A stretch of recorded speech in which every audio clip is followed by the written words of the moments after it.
Hello, everyone, and welcome to Building Beautiful, an interview with Elizabeth Plater-Zyberk. My name is Fisher Derderian, and I am the Executive Director here at the Roger Scruton Legacy Foundation. It is my pleasure to welcome you today to the third installment of Building Beautiful, which is an interview series exploring pressing and urgent questions around traditional architecture and urbanism with some of the movement's leading figures today. As our mission states, the foundation was created to establish Scruton's legacy through the conservation, care, and continuation of traditional wisdom and culture from the Western tradition. And I am excited to continue working in doing that and moving that along with these conversations around architecture and urbanism, which was a topic near and dear to Roger Scruton. Today, we are bringing the series to the United States. So I'm excited to welcome Samuel over to my side of the pond after spending two interviews with him over in the UK. And I will let Samuel introduce our guests further, but it's now my pleasure to introduce Samuel Hughes, who is the Foundation's Senior Fellow in the Built Environment. Samuel oversees and leads the Foundation's work in architecture and urbanism, taking up the torch, I think, from where Roger left it and continuing to develop a Scrutonian approach to the topic. Samuel also serves, outside of being the Senior Fellow here at the Foundation, serves as a Senior Fellow, at Policy Exchange in the UK, as well as a Research Fellow at the University of Oxford. And with that, I'll go ahead and turn it over to you, Samuel, to take us forward. Thank you very much indeed, Fisher. So my job is really just to introduce Elizabeth Plater-Zyberk, one of the world's leading urban designers and architects. So Liz was educated at Princeton and Yale and began her career by co-founding the famous practice Architectonica. She then co-founded Duani Plater-Zyberk with her husband Andras Duani and others, and has proceeded to have a vastly influential career, especially in the field of urban design, becoming one of the handful of key figures in the new urbanist movement who have reshaped the theory and, to an increasing extent, the practice of urban design across the United States. And I think Seaside is probably the most famous of all of the very numerous projects that DPZ has done. DPZ, I suppose I should say. So Liz has been, or is a professor at the University of Miami and has been a trustee of Princeton University, a founder and board member of the Congress of New Urbanism, a recipient of the Vincent Sully Prize, and a member of the United States Commission of Fine Arts, among many other distinctions. So it's my great pleasure to welcome her to this series. Before we go on, Fisher's always telling me I must encourage everyone to pose questions in the Q&A. And Fisher wants you to leave your both your name and your location, so we have a nice sort of spread of where people are coming from. Liz, I thought we would start a bit with some biography. So you've got, like Robert Adam, whom we spoke to last time on this series, you were very much a sort of pioneer of traditional design, and you started doing many things that are certainly established and in some cases mainstream now at a time where they were very far from being that. Tell us a story. How did it come to pass? How did you become interested in it? And how did you end up playing the great role that you have?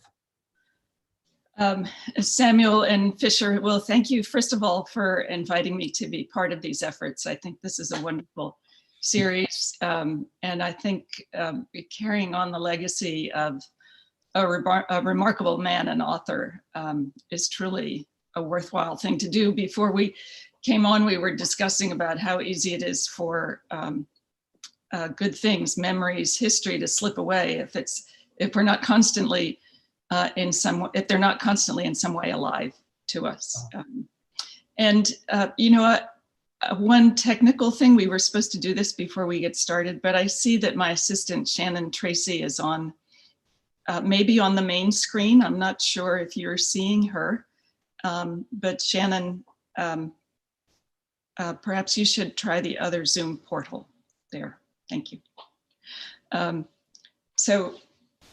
Well, how did it get started? You know, I'm a child of what we now call the postmodern era, I guess, in which at a time when I think we were still very much enamored as students with modernism and the kind of still freshness of modern thinking and design. And I mean, in terms of architecture, this renewal of interest in history, which was really just starting in the 60s and 70s, was a fascinating journey of discovery, obviously rediscovery, but for many people that was new.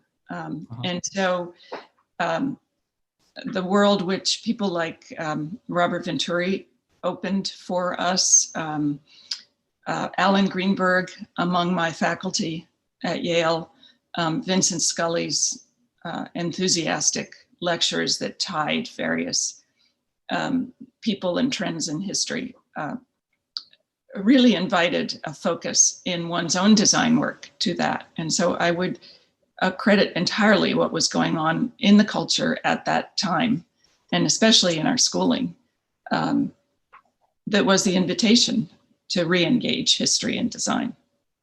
Right. So these people who were creating that postmodern culture at the time, who were the absolute first pioneers in the.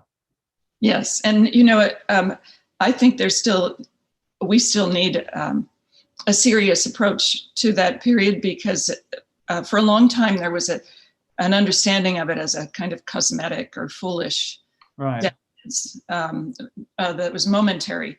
But in fact, there were some very serious historical explorations and how to reapply the lessons of history or the knowledge of our profession from its past in a context that, of course, was not welcoming to it. So it was all about translating the knowledge into contemporary terms. And, you know, but ultimately, I think it opened the door for the serious revival of not only pedagogy, but traditional and classical practice, which is now ongoing. So I understand that your father was actually an architect. And I was trying to figure out, on the basis of his dates, I think it was maybe his birth date is on Wikipedia, and trying to work out what sort of training he would have got. So he would have been educated, I guess, in the 1930s? And yes, and he was an enthusiast. He and his brother, Zygmunt Plater-Zyberk, and my father's name was Josafat. They had an office together in Warsaw for only a few years before the war. Oh, really? So they were trained in pre-war Poland or interwar Poland? Yes, and but in high modernism. My father often spoke of his visit to Le Corbusier's office, and my uncle's design of the racetrack in suburban Warsaw is still being celebrated. It was recently went through a restoration. Wow, I had no idea. But that said, when I knew my father as a child born in 1950 in Pennsylvania, he was engaged in a practice in Philadelphia for the Philadelphia Saving Fund Society, which was a pioneering modern building of its time, where he worked and where I worked one summer for him. But he had a great admiration and another practice with the Pennsylvania Country Farmhouse. These beautiful stone structures, as Scully would say, in the diminished circumstances of the New World, did not bring all of the kind of elaboration of architecture of that period, our Revolutionary War period, to the rural circumstances, largely rural circumstances of Pennsylvania, but the materials and proportions of those buildings were just stunningly beautiful in my perception. And I guess I learned that from my father. So that idea that with minimum circumstances, there are still components of architecture, elements of architecture like proportions that can be very effective in making buildings and places beautiful. I mean, I speak from a position of gross ignorance here, but I have this idea that it would be a very useful discipline for a student of architecture to have to do some design with extremely limited elements. It's, can you design a classical facade with no moldings? Is that... And, you know, to some degree, in the tropics, that has, in the tropics of the late 20th century, that has been our mandate here in Miami, because there is very little attention or capacity for detail, or at least there was in the early part of our practice. And so this idea that what you mainly have to deal with is the concept of the building, its proportions, its relationship to the public space. It becomes very basic, I should say. And I suppose at first the building industry wouldn't have been at all adapted to implementing traditional designs. I know I've been told here in Britain that it's become a lot easier, because now there are quite a few builders who, Francis Terry told me, he says now, oh yeah, and then the builders I work with, they say, oh, it's one of those Francis Terry buildings, you have to, you know, the stuff he wants, and then they can do it well. But it takes a bit of time for people to get that into their production systems. And that there are indeed, if you look at the back pages of the Classicist magazine, you'll see the wonderful industry that does into that, or Traditional Building magazine, which has always been an important source for the trades, the crafts. But there's still parts of the country and indeed the world where that degree of elaboration is just not possible or likely. And in that case, we can look to what we might call, or what my colleagues at the University of Miami have called the inaugural moment in places when the resources were limited. How did people bring grace, beauty, elegance to very simple buildings? And I guess so much of the design, as new urbanist design, you're often drawing, I guess, more on what we could loosely call vernacular styles than on full dress neoclassicism or high Gothic architecture or anything like.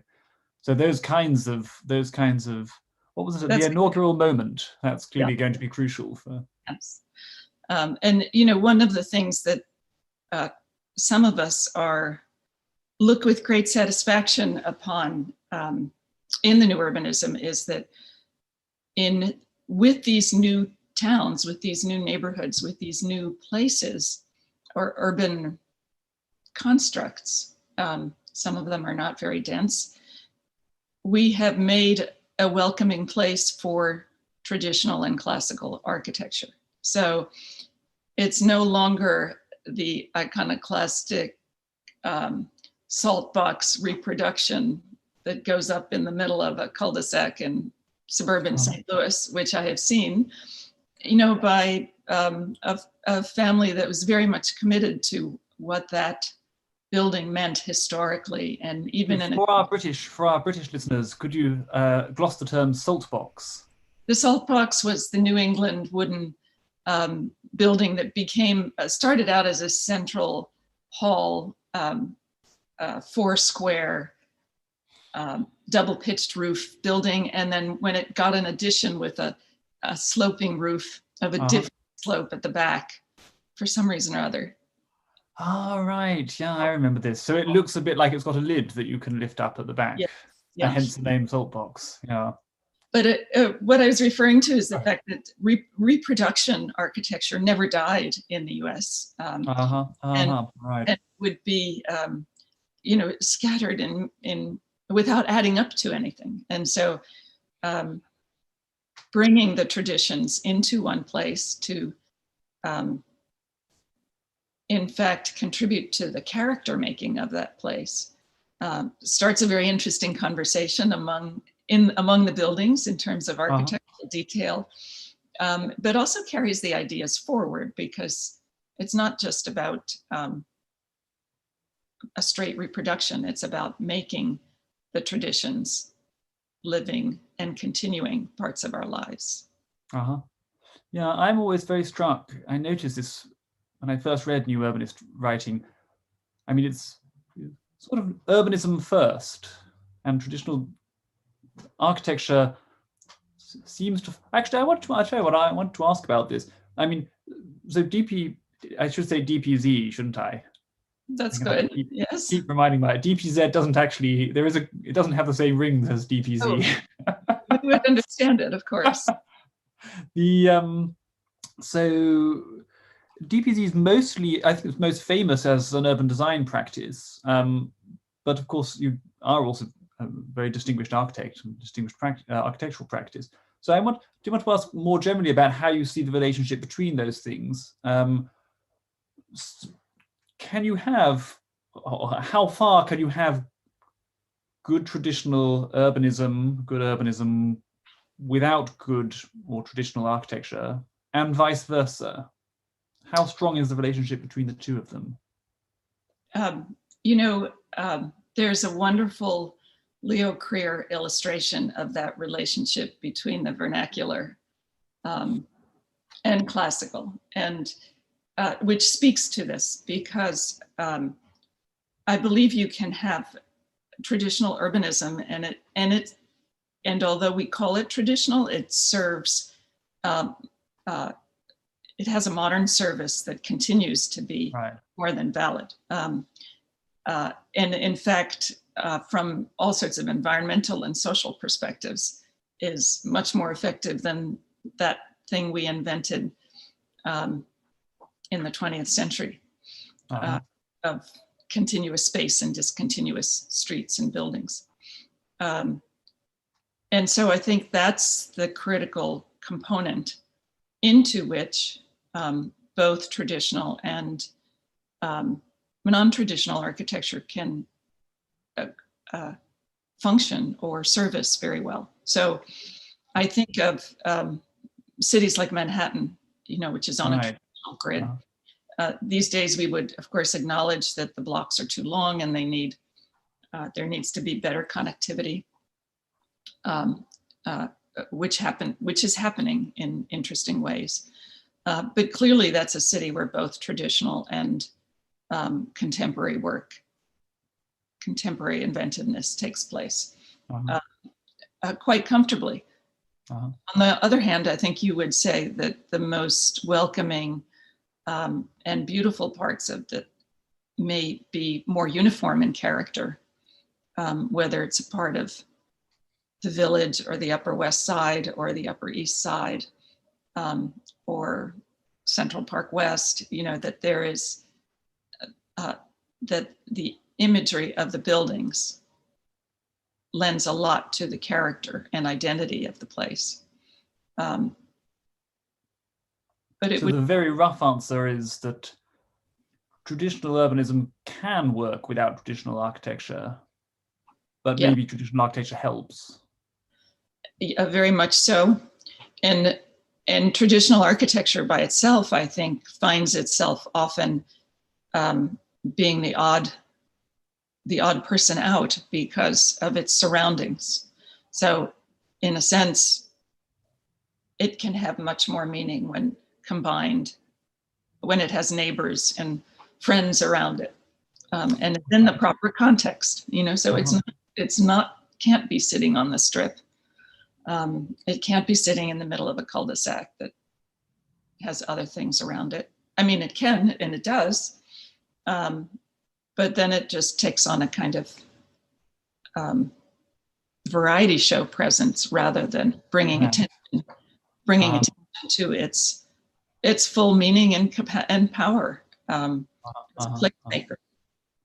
I think you had some very excellent slides that you might have illustrated this with. I wonder if I'm going to barrel on and forget about them, but I think people would appreciate seeing some of them if we can.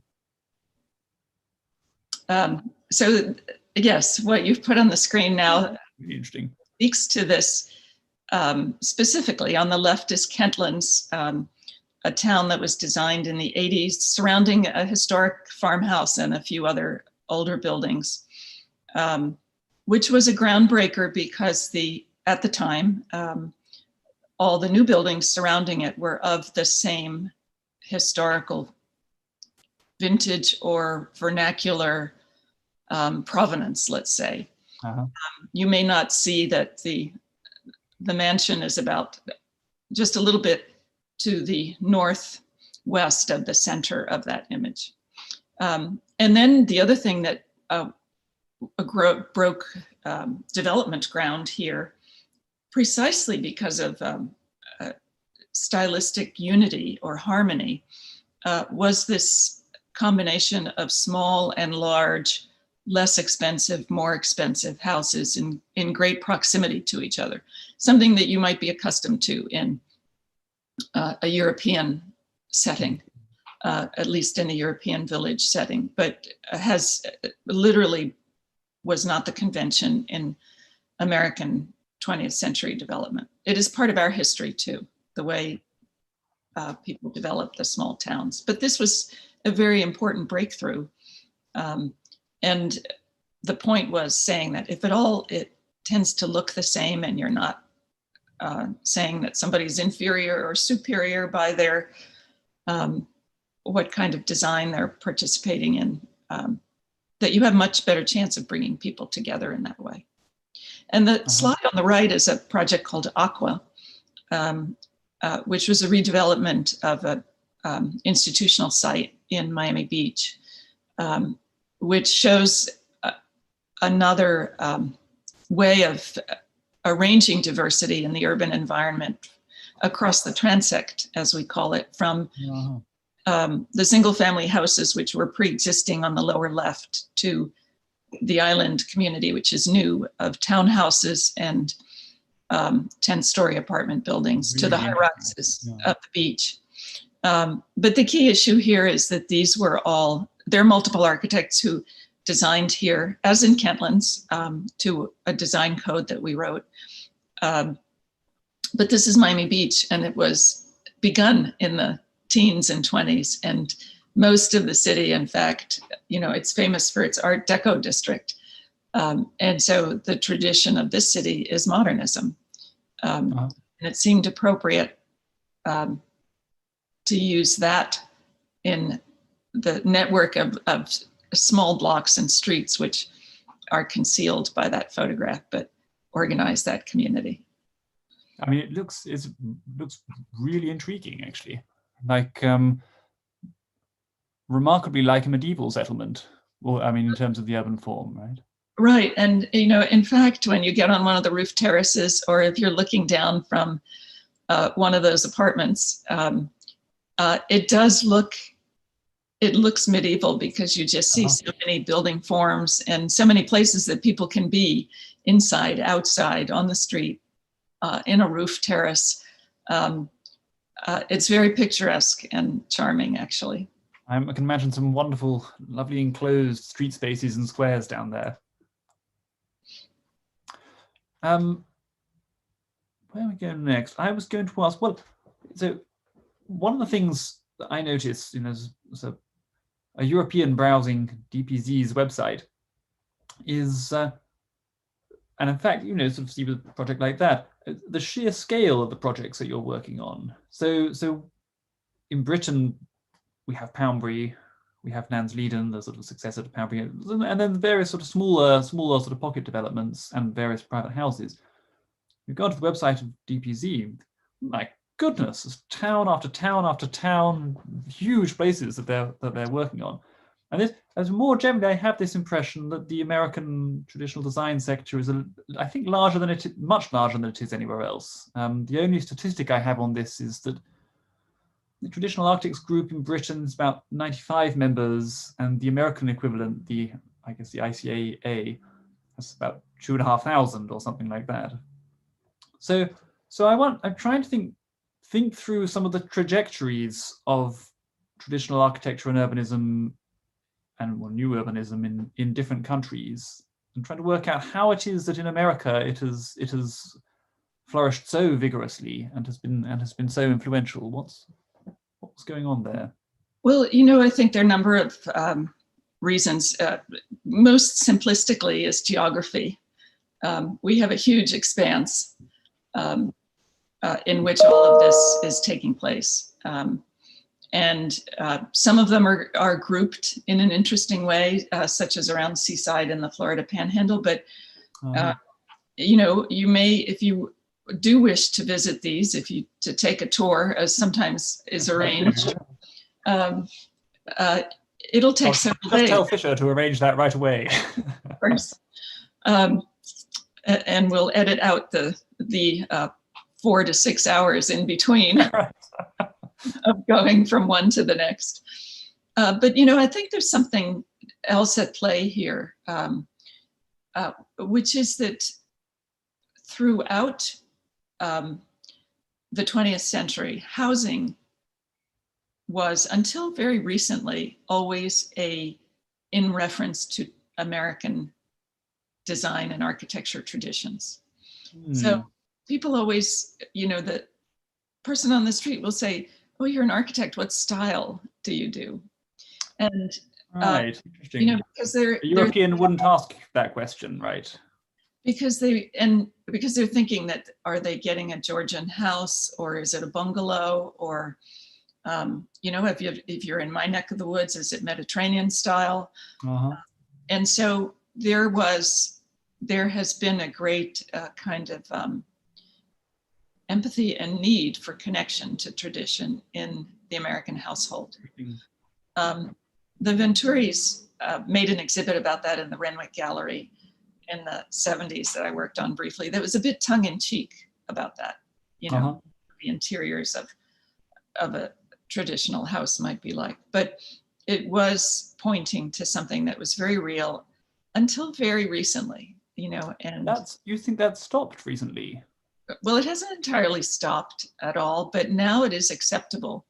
And whether it is, you know, the crate and barrel store, or the large number of restaurants and hotels that have appeared in the last 15 or 20 years that are of a very particular modernism, the general populace has become more comfortable with it. IKEA, you know, whatever the influence is. So we see a big difference in that from when we started a practice, when our first house, in which we were referring to the architecture of Adolf Loos here in South Florida, I must laugh, wouldn't sell because it was too radical compared to the Mediterranean style that people were accustomed to. So I think when I lived in America as a child, I think the street was a huge mixture of styles. It was the great parade of American suburban house styles. I think I spent a couple of years, I think, what you call French provincial or something like that. Yeah. That was the house I grew up in. But it's, yeah, it was, and actually, you know, they're very variable, and sometimes it is prestige in the bad sense and a bit of a mess, but a lot of them were done with real talent and care. Oh, they didn't become a mess until after World War II.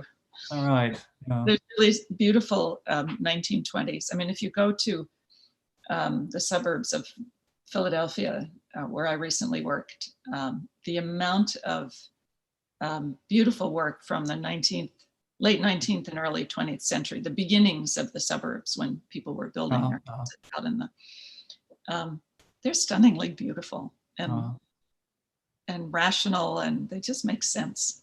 I often think, you know, traveling America in the 20s and 30s would have been one of the most amazing urbanistic experiences one could have. Yes. And such an interesting mixture of things. And the time of, well, we reap the benefits today of the Garden City, the City Beautiful, the Garden Suburb. I mean, fortunately we've documented many of these places. So I want to ask a sort of slightly devil's advocate question here in connection with suburbs. so there we've got 1935, and we've got these wonderful, suburbia, but quite a dense kind of suburbia, dense and walkable and based on a system of trams. And then these remarkable high-rise centers to American cities that are, again, high-rise, but not done in a messy way, done in a street-based and really splendid. And then we move away from this quite decisively in the following decades. So in Europe, we often have this following story about the post-war decades. We say, well, in Britain, private building basically stopped after the war, and we built grim tower blocks, which nobody really wanted except for the authorities who ordered them to be built. That's a slightly simplistic story, but there's some element of truth in that. The kind of suburbia that was built up to the Second World War stopped at that point, partly because of this kind of. But in America, I mean, there was that happened occasionally, but the huge growth of the much more sort of incoherent sprawl that we find in lots of American cities, and since the 1960s and 70s, also in European cities to some extent. This wasn't done by modernist bureaucrats. This was done by developers who were apparently responding to popular demand, or they were selling houses that people wanted to buy. So I'm just the devil's advocate is going to ask at this point, are we, you new urbanists, you've got a sort of a kind of paternalistic intellectual agenda to make people live in a kind of settlement that they don't want to live in. Are you really, how different really are you to the modernist bureaucrats in the 1950s in England? So how does one go about responding to that? So, I think that part of the response to that is an acknowledgement that that the architectural culture can be more powerful than national culture or political ideology or even political systems, which you're describing between the capitalist developers and the initiating government. But the architects had very similar background and ambitions, let's say, at that given time.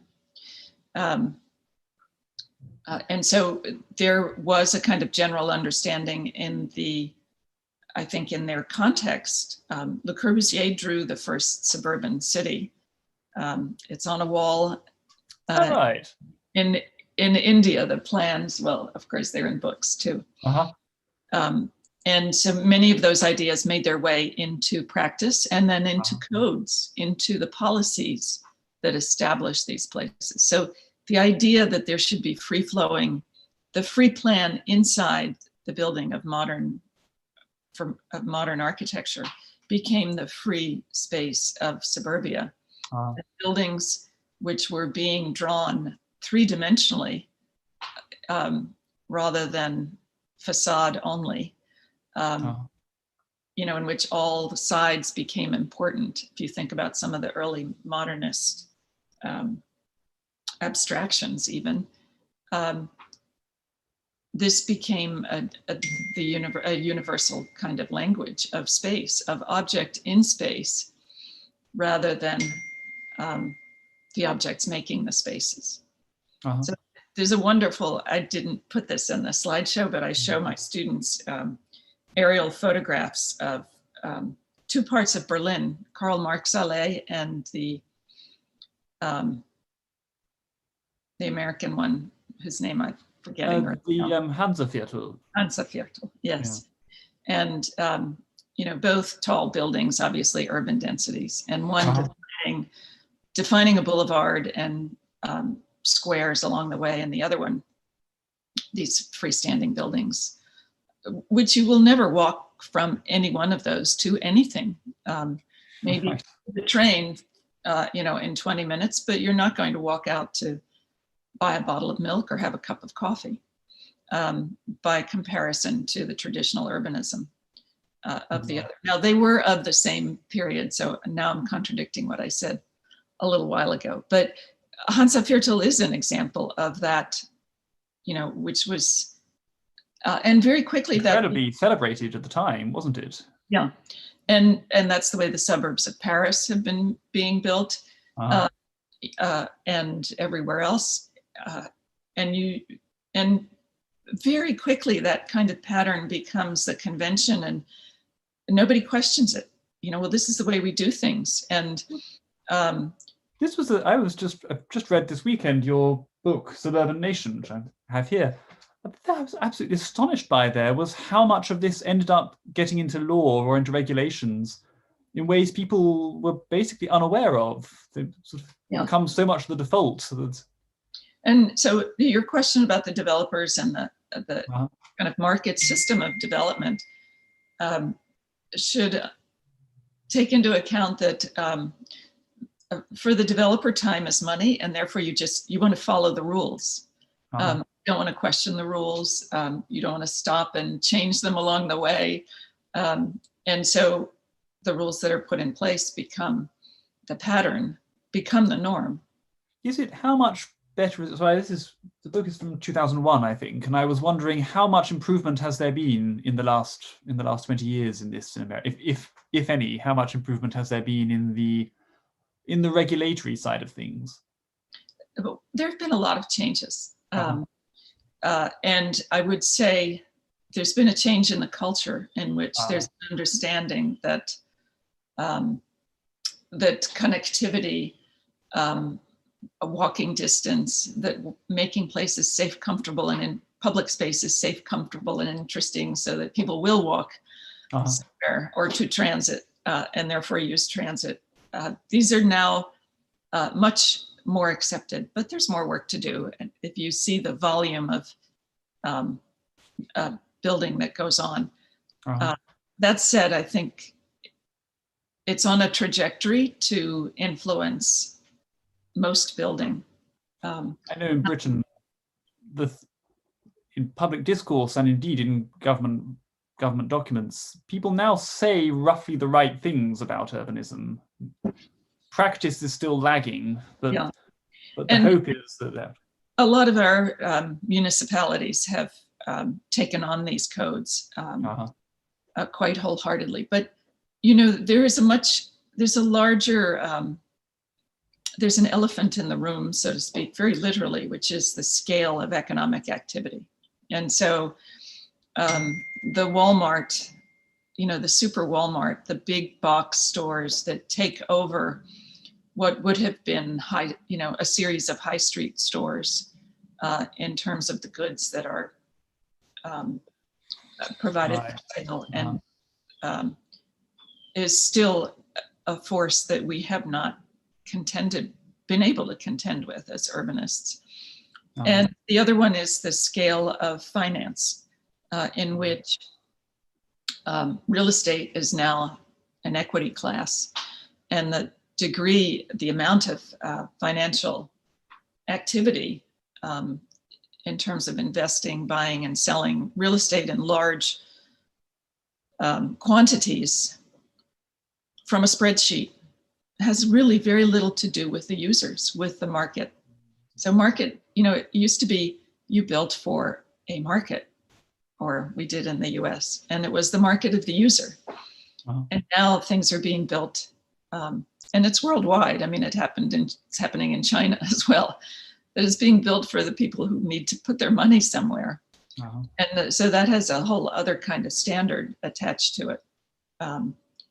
And so I would say that's still very distressing, but we've covered a lot of ground already in changing the culture related to the built environment. So I presume working together as we do in the new urbanism, we will continue. One thing I wonder, so I've got I should declare an interest that in my policy work at Politics Exchange, I'm particularly interested in suburban intensification. So retrofitting existing suburbs. So I'm hoping you can help me with my job here. But this is a particular puzzle for me, and I'm thinking, especially in the United States, where you have such huge areas that have been built up in this very low density way over a period of many decades. Is there a way? How can you intensify some of those existing settlements and do so in a way that doesn't antagonize their residents? Right. So I know the challenge we always come across in this country is people say, well, this, we're going to have no parking spaces, or we're going to lose the green character of our neighborhood, or and the value of a given household's major investment, their house. Right. Yeah, that is their wealth. Yeah. I think we understood early on, and the lessons came from the urban redevelopment failures that occurred in taking people out of 4- and 6-story buildings and putting them in high rises. All for good intention, of course. That you will not do wholesale redevelopment, in particular of the single family houses. And if they do, it will be a neighborhood coming together and saying, because of our position and our location and other things that are happening around us, we'd like to upzone and sell out. That's a rare occurrence still. But the single owner properties that are office parks, shopping centers, the kind of 10-acre to 50-acre, 80-acre investment piece that can change hands easily as a single entity are the places of opportunity. And we've worked on a number of those throughout the country. The first one was Mashpee Commons in Massachusetts. Mashpee Commons. Buff Chase's development, which is being shown here, which you can see in the photograph is already a gridded series of buildings. The town, one of the small squares, and the town theater is seen in the photograph. But that started out as a strip center, one layer of shops facing the road. And so it's being rebuilt from the inside out. Below in Miami is through a public process which a Chamber of Commerce ran, the redevelopment of an area that has multiple highways and two train stations being made into the high density center that the planners in 1970 foresaw, but could never produce. And so these are places that had areas that had no residents before you started working on them. Yeah, and now they're mixed use in both cases. But the interesting thing about the high density one is that the residents of the surrounding neighborhoods came out for this because they didn't want commercial growth intruding on their neighborhoods. They figured if it went up in the area where they didn't want to live anyway, that would help preserve their lower density neighborhoods surrounding it. And on the left is Galina Takcheva's book on sprawl repair, which is a manual which tells you exactly where these things should occur, how, and how to get there, with copious illustrations of examples. Fascinating. So, I think the key issue was realizing geographically where you can and can't do certain things. I could ask a lot more questions about this, but we've got questions flowing in on the Q&A, and I should control myself. This is a very pleasing question from Adedoyin Tariba.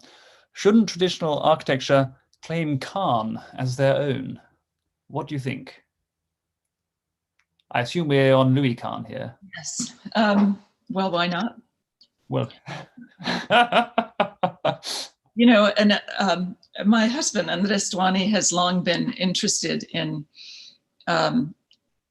showing how throughout the history of modernism, there has been a strain of classicism, which has continued classical thinking and classical composition at the same time that exploring modern conditions or contemporary conditions and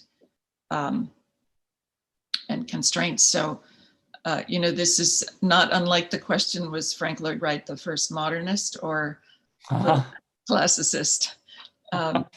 And I think it's one that offers hope that we could see these efforts in some unified way.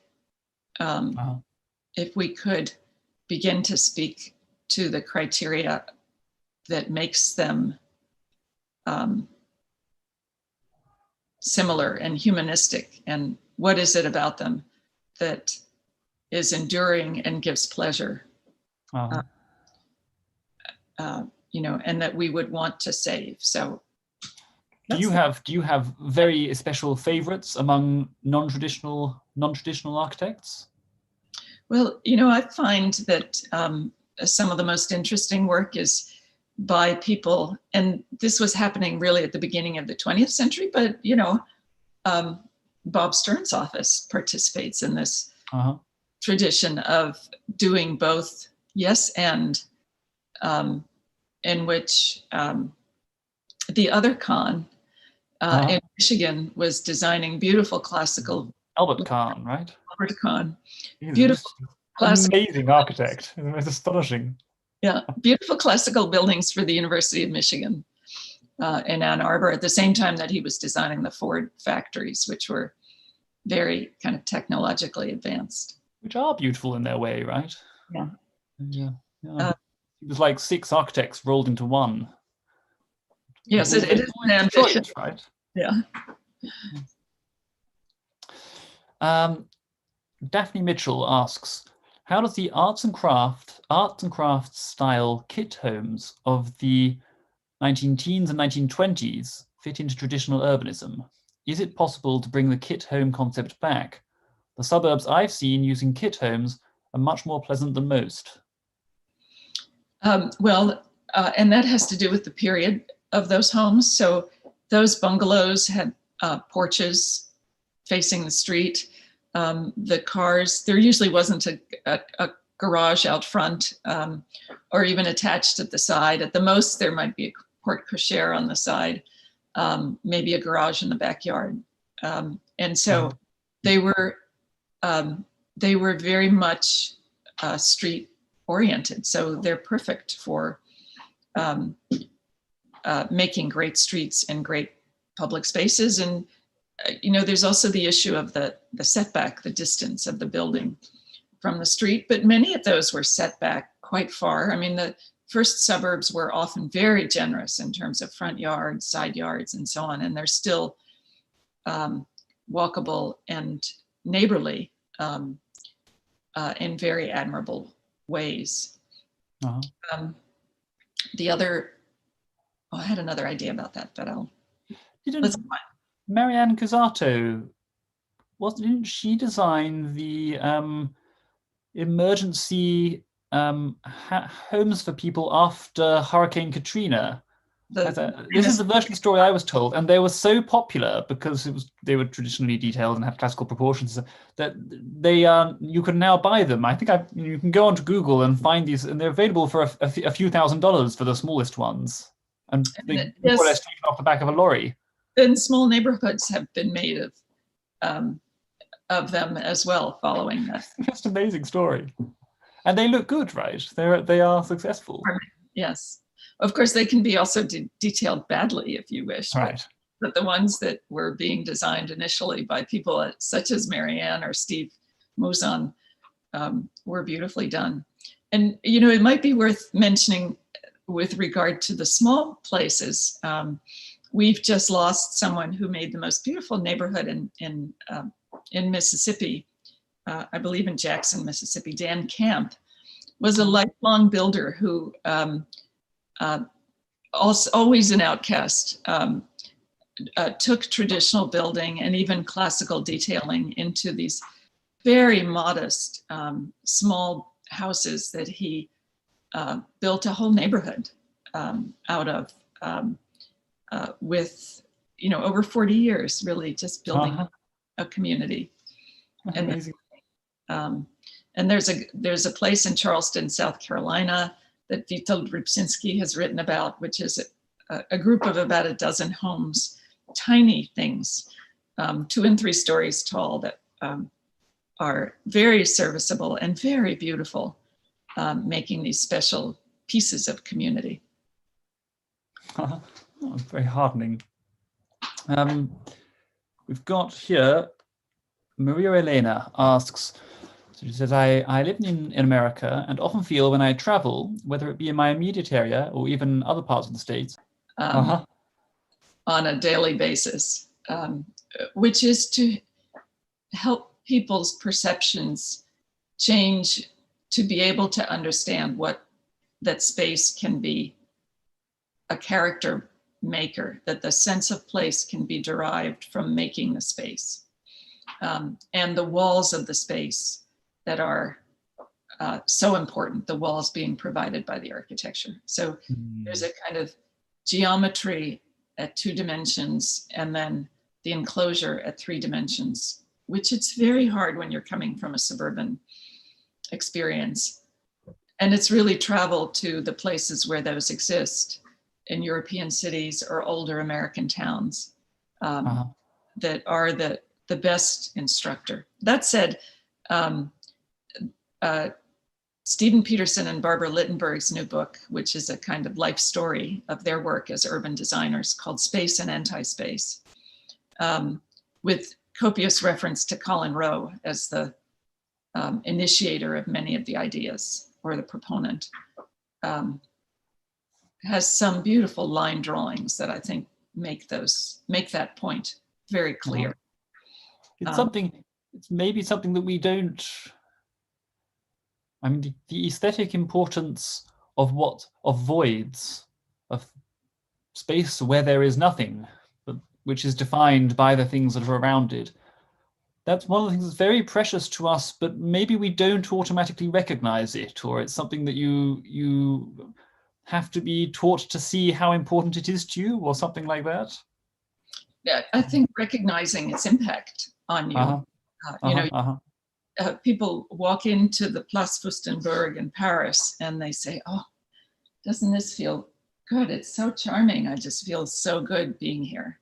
And they have no idea why. Of course. Someone with a design sense and an understanding of how these things are made would begin to understand, could analyze and immediately tell you why. Yeah, it's well, this is where Roger Scruton would have piped up and said, well, this is the great trouble with tossing away a tradition, that it has so many kinds of wisdom embedded in it that we're not necessarily able to recognize straight away. We have to work really hard to realize all the good things that are there about it. Yeah. So this might have been first brought to my attention in the readings in college we had of Summerson's work. And I remember distinctly an article on the edicule, which is a curious word, especially for a young person to wrap their mind around and saying, why is someone, I'm going to be an architect with a capital A. Why is someone talking to me about the edicule? Begin to understand there's an attempt to have you be thinking about what the space is that's being made. And there's now, and I don't pretend to know very much about this, that the various attempts, including I think Mark Hewitt in New Jersey is working on what's happening in the neuroscience, what's happening in the brain when we're in certain kinds of places and spaces.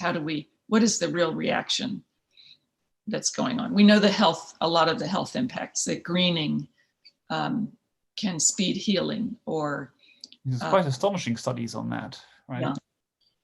And so, I'm not sure I really want to know what's happening in my brain to this degree, but I think there is an understanding that places can have a big impact on us in good and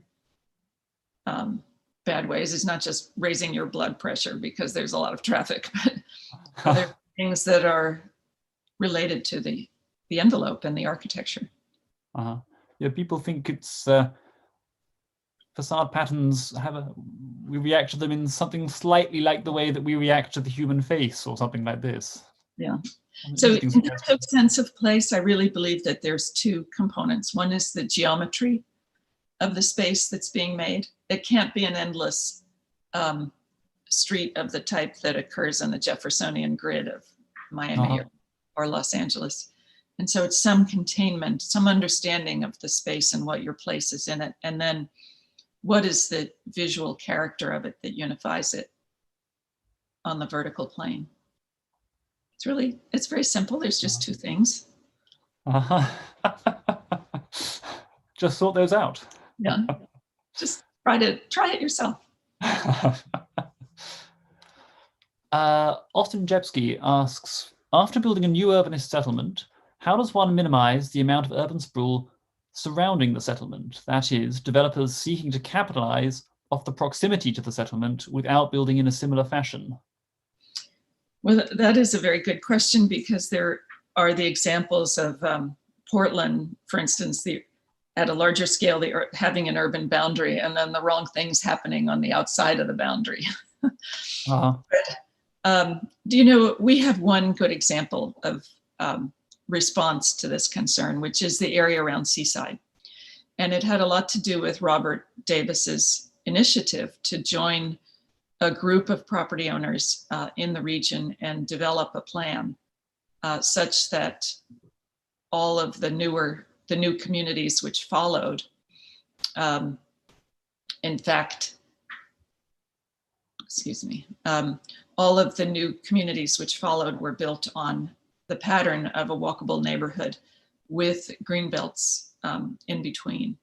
And so following Seaside, there's Rosemary Beach, there's Alice Beach, there's a number of them. And that was called the South Walton Conservation and Development Plan. It did have the advantage that there was a large property next to Seaside. Oh, and Watercolor as well, next to Seaside is one of those, which was going under during a recession. And so Robert convinced the state to intervene to allow this plan to occur before the property changed hands. And indeed, the state bought part of it for parkland. They did a kind of buying and selling plan where they could save some in exchange, in fact, because they could sell others, and the supply being limited meant that the other pieces of land became more valuable. So there was a very interesting financial component to this, but it was the initiative of the developer of the first example to try to set up this larger picture for his region. And that will work in their long-term interests if they can. It's very clearly been working in their long-term interests, to the point that affordability is now a crisis. Yes, a victim of your own success there. I think it's the final question we'll have time for. Alex Sabo from New York. What do you think of Andres Duani's heterodoxia work? And do you think it will make architecture curricula more objective by studying general principles across all historical styles? I don't know what the heterodoxia work is, but it sounds very interesting. Well, that was me at the end rather than Alex Sabo. Heterodoxia is a huge undertaking that Andres and Javier Senica Zelaya and his partner Salonia undertook a number of years ago to illustrate this trajectory of classicism into what you would probably call the unconventional examples, the end of the 19th century, beginning of the 20th century, and even more contemporarily so, which takes us back to the Louis Kahn question. And I think the idea was always that this would, in fact, expand the picture beyond the orthodox revivals, which seem to be which are being characterized in a certain way, which doesn't serve the bigger idea. Copyism or whatever. And so this is a tremendous undertaking, and hopefully it would become that kind of reference for all to begin to think of it, so that even that part of our profession, which thinks that that the work that architects do should only be expanding our thinking in terms of, well, you know what, I'm not going to characterize it. But this resource will be available regardless of people's pre-existing theoretical positions. Yes, exactly. So, you know, and I think it's about trying to give the understanding of tradition and classicism in architecture a kind of broader footing. It's making the tent larger. And in a sense saying this would allow even broader and more interesting engagements and in the built environment, you know, that you don't, this would give a great variety. It wouldn't be a kind of limiting. It would be not a limitation on what you do, but in fact, a guide of the richness that we can carry away from our traditions. One of the things we've discussed before on this series is the way that while the traditional urbanism is now kind of mainstream, traditional architecture, although growing, is fairly niche. And that sounds like the one of the ways in which you might change that and give traditional resources, bring them to the mainstream, to a much wider audience. And well, and also if you can say, you know, there is perhaps at some point a dividing line, but the gulf is not huge. Right. This is a line in the sand rather than a gulf. Right. I have a lot more questions here, and more questions also coming in the Q&A, but I'm afraid Fisher's very strict with me about timings, so I'm going to draw to a close here and thank you for an absolutely fascinating conversation. So interesting, very grateful indeed. Thank you for wonderful questions. Very good. Well, thank you, Samuel. Another great conversation, and thanks for leading us through this with Elizabeth. And Elizabeth, thank you for joining us today and taking the time to discuss these topics with us. For everyone at home, I hope you enjoyed watching this conversation, and I hope you can join us next time. The next one will be on December 8th. And we will be having Duncan Stroik, the ecclesiastical architect, another American, I'm pleased to say, joining us to discuss traditional urbanism and architecture and his experience in the craft. With that, I ask also if you enjoyed this conversation that you consider making a financial contribution to the Roger Scruton Legacy Foundation. All help is very much so appreciated, and we are grateful for any support you might give. And that, of course, allows us to continue hosting these sorts of conversations and many more that we'll be hosting in the coming months and on different topics. We're currently planning a conversation on Scruton's work on opera, Scruton's contributions to political thought, and other things. So again, please support us if you feel so inclined, and follow along on Twitter and through our newsletter for further details on upcoming events. With that, again, thank you both for your time, Samuel and Liz, and hope you all have a wonderful day. Thanks so much. Thank you.